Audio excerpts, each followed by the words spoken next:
21 leçons pour le 21e siècle. De Yuval Noah Harari. Traduit de l'anglais par Pierre-Emmanuel Dauzat. Lu par Philippe Sollier.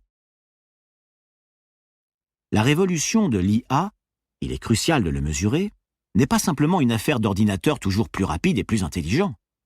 Elle se nourrit de percées dans les sciences de la vie aussi bien que dans les sciences sociales. Mieux nous comprendrons les mécanismes biochimiques qui sous-tendent les émotions, les désirs et les choix, plus les ordinateurs excelleront dans l'analyse des comportements et la prédiction des décisions et pourront remplacer les chauffeurs, les banquiers et les avocats. Dans les toutes dernières décennies, la recherche, dans des domaines tels que les neurosciences ou l'économie comportementale, a permis aux scientifiques de pirater les humains, et en particulier de comprendre beaucoup mieux leurs mécanismes de prise de décision. Il est apparu que tous nos choix, de celui des aliments jusqu'à celui de nos partenaires, ne résultent pas de quelques mystérieux libre arbitre, mais de milliards de neurones qui calculent les probabilités en une fraction de seconde. L'intuition humaine, tant vantée, relève en réalité de la reconnaissance de forme.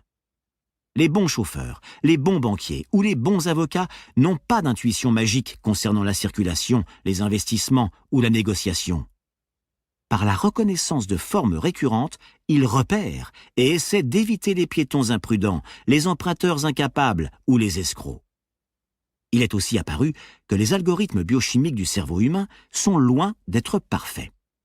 Ils s'en remettent à l'heuristique, à des raccourcis et à des circuits périmés adaptés à la savane africaine plutôt qu'à la jungle urbaine.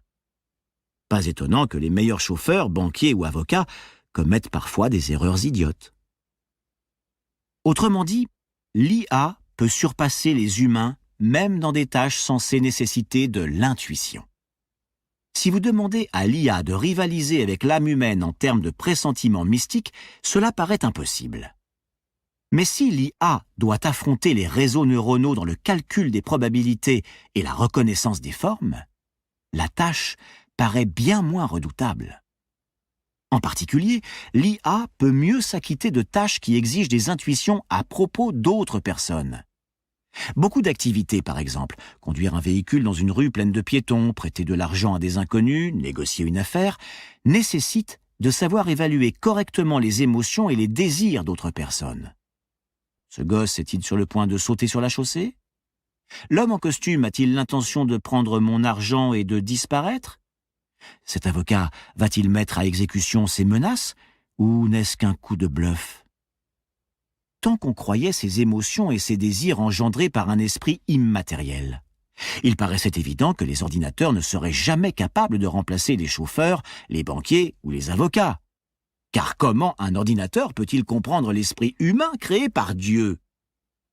Mais si ces émotions et désirs ne sont que des algorithmes biochimiques, rien de plus. Il n'y a aucune raison pour que les ordinateurs ne puissent déchiffrer ces algorithmes et le faire mieux que n'importe quel Homo sapiens. Un chauffeur qui prédit les intentions d'un piéton. Un banquier qui évalue la crédibilité d'un emprunteur potentiel. Et un avocat qui jauge l'état d'esprit à la table de négociation ne s'en remettent pas à la sorcellerie. À leur insu, leurs cerveaux reconnaissent plutôt des configurations biochimiques, en analysant les expressions du visage, les tons de voix, les mouvements de main et même les odeurs corporelles. Une IA équipée des bons capteurs pourrait faire tout cela de manière bien plus précise et fiable qu'un être humain.